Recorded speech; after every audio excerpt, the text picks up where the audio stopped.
ہم کریں گے ہر مظلوم کی حمایت۔ बिस्मिल्लाहिर्रहमानिर्रहीम। अस्सलाम वालेकुम। मैं हूं हुरैन फातिमा और आप देख रहे हैं हिमायती न्यूज HD चैनल। नजर डालते हैं आज की अहम खबरों पर। मनफी बुनियाद पर तशद्दुद JBV के खिलाफ आलमी मुहिम के तहत 16 रोजा सरगर्मियों के हिस्से के तौर पर पेशावर में एक शानदार तकरीब का इनेकाद किया गया। इस तकरीब की खास बात पेशावर यूनिवर्सिटी के शोबा आर्ट एंड डिजाइन के ताउन से होने वाला पेंटिंग मुकाबला था, जो न सिर्फ फनून का एक हसीन मुजाहरा था बल्कि समाजी मसाइल पर भी रोशनी डालता था।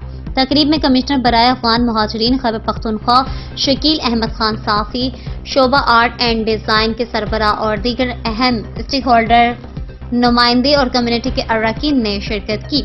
इस तकरीब में अफगान तालिब इल्मों की तरफ से पेश की गई एक ताकतूर टेबलों ने खास तौर पर तवज्जो हासिल की। अब तक के लिए इतना ही। मजीद खबरों और अपडेट्स के लिए देखते रहें हिमायती न्यूज HD चैनल।